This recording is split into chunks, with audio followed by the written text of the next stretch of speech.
pada saat Bapak Presiden sudah menyatakan cabut, tiba-tiba Bapak Menteri muncul dengan menyatakan seolah-olah menghambat pernyataan Presiden bahwa hanya disegel.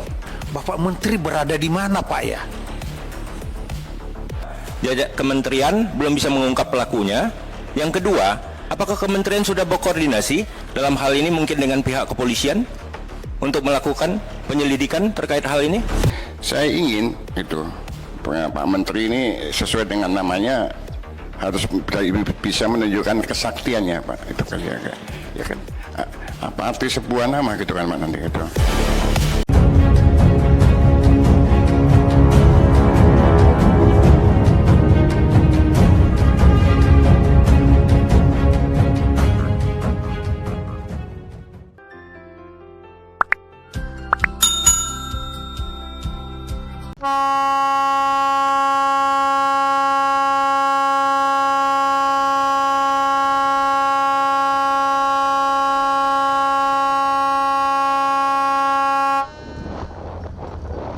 Saya minta semua dipantau.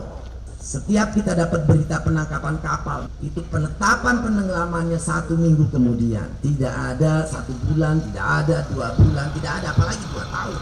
Kalau udah begitu kejahatan terhadap negara berkali-kali, masa ya kita mau toleran? Pak Prabowo datang ke kampus sudah lama. Dulu Pak Prabowo biasanya datang ke rumah makan steak. Makan steak. Ya, hari ini saya... Isu panas kembali mengguncang dunia politik Indonesia. Menteri Kelautan dan Perikanan, Sakti Wahyu Trenggono, dikabarkan diancam diberhentikan dari jabatannya buntut kontroversi besar kebijakan pagar laut yang menuai protes publik. Di tengah kekosongan ini, nama Susi Pujiastuti kembali mencuat sebagai calon kuat pengganti. Susi, yang dikenal dengan gaya kepemimpinan tegas dan terobosan berani, menyatakan kesiapannya jika dipanggil oleh Presiden terpilih Prabowo Subianto.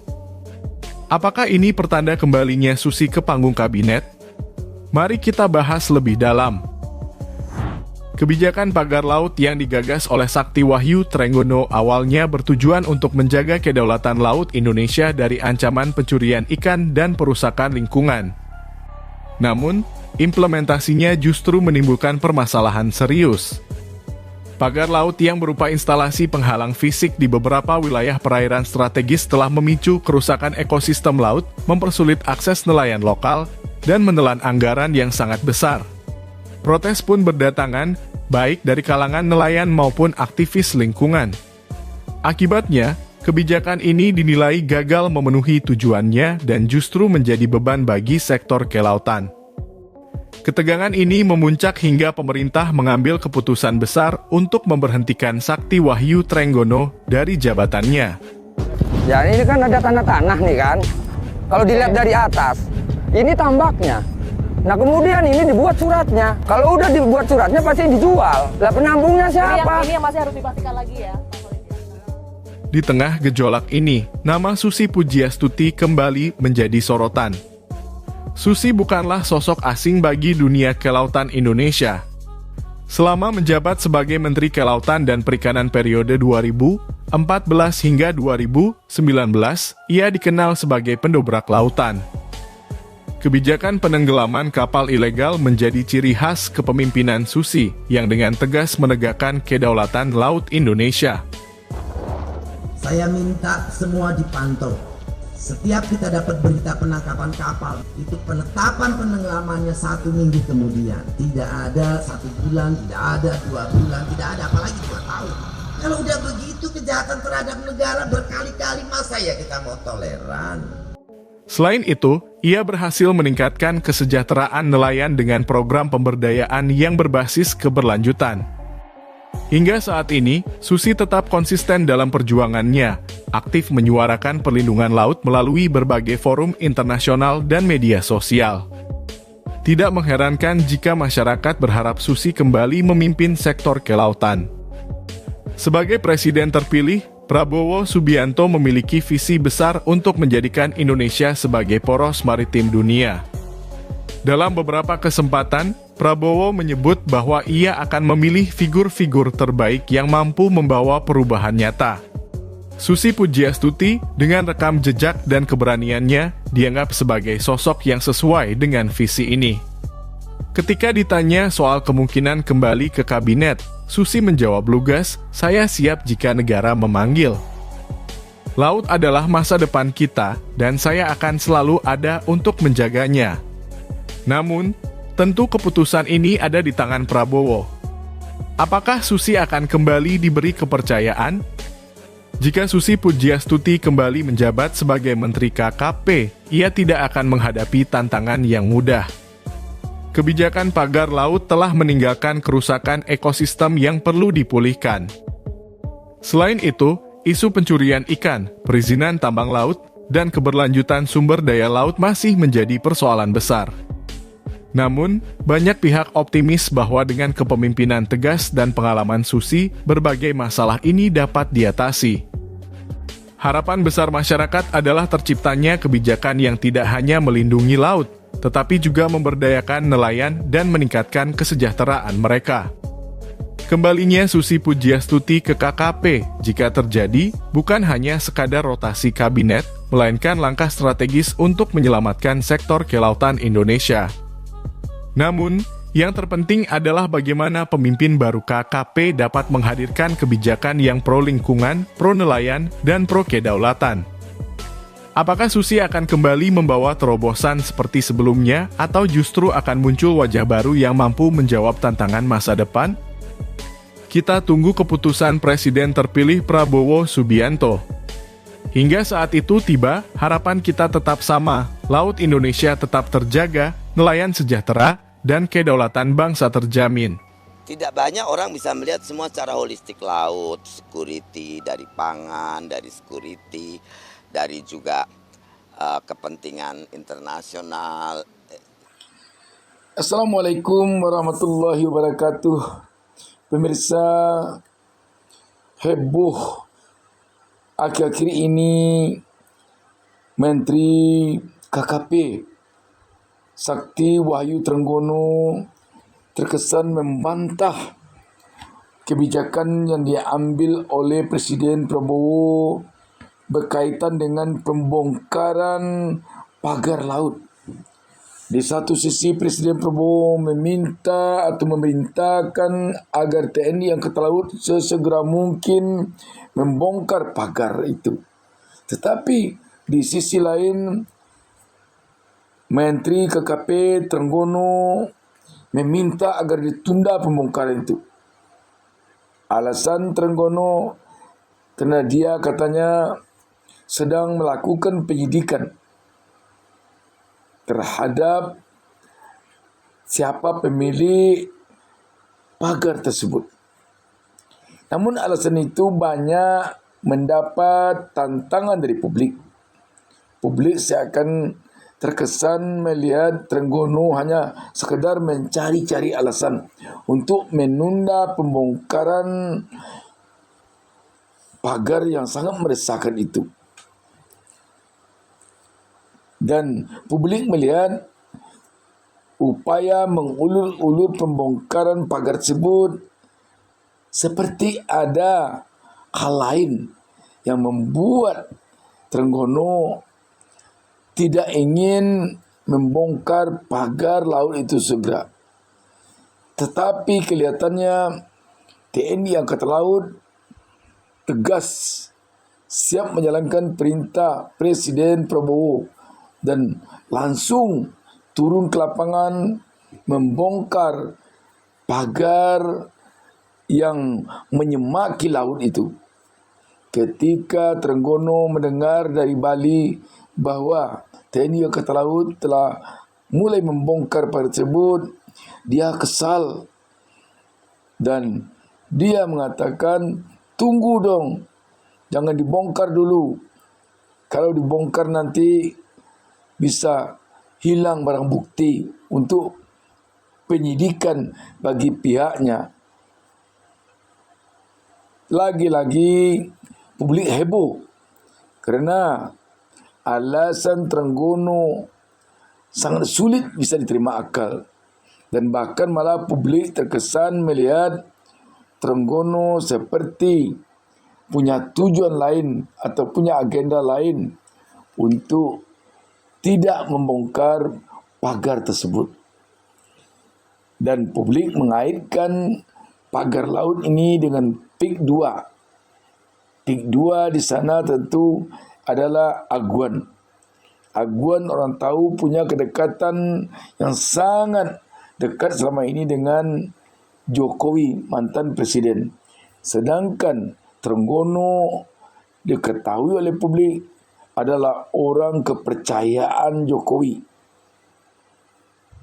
Karena itu, publik seakan kesal dengan Trenggono yang berani-beraninya menentang perintah Presiden Prabowo yang telah punya niat baik memenuhi keinginan publik untuk sesegera mungkin membongkar pagar laut tersebut. Di tengah-tengah isu itu sekarang beredar informasi di tengah-tengah publik bahwa kemungkinan Trenggono akan diresapel dalam waktu dekat ini oleh Presiden Prabowo, dan kemungkinan besar yang akan menggantikannya Susi Pujastuti, orang yang selama ini terkenal dekat dengan laut, dan juga dia telah pernah menjadi Menteri KKP. Dan ketika dia menjadi Menteri KKP dulu di era Kabinet Jokowi Jilid pertama, dia telah banyak menoreh prestasi. Antara lain, Susi Pujastuti lebih dikenal dengan menenggelamkan kapal-kapal asing yang coba-coba masuk ke lautan Indonesia tanpa izin. Komitmen tinggi dan konsisten serta ketegasan Pujastuti dinilai oleh publik sekarang lebih tepat menggantikan Trenggono jika Presiden Prabowo punya keinginan untuk mengganti Trenggono yang terkesan dalam kasus pagar laut yang membentang sepanjang 30,6 km di perairan pesisir pantai utara Banten ini. Pemirsa, tentu kita harus melihat ke depan apakah memang Prabowo akan mencari orang yang lebih kredibel dan yang lebih loyal kepadanya sebagai pengganti Trenggono. Dan isu Susi akan menggantikan Trenggono ini kelihatannya menghangat setelah Menteri KKP Trenggono mendapatkan hujan kritikan di DPR ketika Menteri KKP Trenggono dan jajarannya dipanggil Komisi 4 DPR RI kemarin. Saya kebetulan dapil saya Kalimantan Utara, Pak. Saya berada di Sebatik pas viral ini. Jadi maaf ini Pak Menteri, pada saat Bapak Presiden sudah menyatakan cabut, tiba-tiba Bapak Menteri muncul dengan menyatakan seolah-olah menghambat pernyataan Presiden bahwa hanya disegel. Ya. Besok paginya masyarakat di sekitar situ kaget. Bapak Menteri berada di mana, Pak ya? Jadi pertanyaan yang sulit kami jawab, Bapak Menteri berada di mana? Seolah-olah mereka mengatakan bahwa Bapak Menteri tidak berada pada Presiden. Sekarang ini rakyat sudah menunggu. Rakyat ini menunggu apa endingnya. Jangan sampai rapat hari ini hanya merupakan anti klimaks. Rasanya kalau rapat ini tidak ada satu kesimpulan yang memberikan jawaban kepada rakyat, saya mohon maaf Pak, tidak nanti, sekarang pun saya lepas dulu Pak ini rencana saya Pak. Saya lepas Pak. Malu sebagai wakil rakyat karena persoalan sudah berlarut-larut. Jadi saya pertegas lagi, yang pertama, kementerian belum bisa mengungkap pelakunya. Yang kedua, apakah kementerian sudah berkoordinasi dalam hal ini mungkin dengan pihak kepolisian untuk melakukan penyelidikan terkait hal ini? sebetulnya sekarang ini masyarakat itu tuntutannya sederhana. Cuman bongkar dan usut siapa di belakangnya. Ya. Dan semua pejabat juga sudah mengatakan itu. Termasuk statement Bu Ketua juga kemarin juga gitu. Usut, bongkar dan usut tuntas siapa di belakangnya. Saya ingin itu Pak Menteri ini sesuai dengan namanya harus bisa menunjukkan kesaktiannya, Pak. Itu kali ya kan. Apa arti sebuah nama gitu kan Pak nanti gitu. Kalau dianggap lalai, misalnya kenapa itu sejak Agustus baru kemudian setelah rame-rame baru kita turun. Tapi paling tidak pada saat mulai rame itu KKP langsung hadir dan melakukan pengecekan secara administratif apakah ada pengajuan KKPRL ataukah mungkin sedang proses ataukah mungkin sudah dikeluarkan dan seterusnya. Nah, setelah diketahui tidak ada, maka pada hari itu dilakukan penyegelan. Itu tahapan pertama begitu, karena memang kita juga sudah melakukan ratusan kali penyegelan itu tidak hanya di sini. Lalu kemudian tiba-tiba dibongkar misalnya begitu. Jujur saja membongkar kan memang ada budgetnya juga. Lalu yang kedua nanti kalau kita dipertanyakan sama Bapak Ibu di sini itu budgetnya dari mana atau nanti jadi ketemuan BPK terus siapa yang tanggung jawab. Kan pusing juga kita. Soal kemudian ada HGP dan lain sebagainya. Sepengetahuan saya itu di laut itu tidak boleh ada HGP atau ada sertifikat. Bahkan seseorang yang memiliki sertifikat ketika tanahnya tuh hilang terendam oleh laut, maka itu musuh. Mari sama-sama kita tunggu langkah Presiden Prabowo selanjutnya. Demikian, wassalamualaikum warahmatullahi wabarakatuh.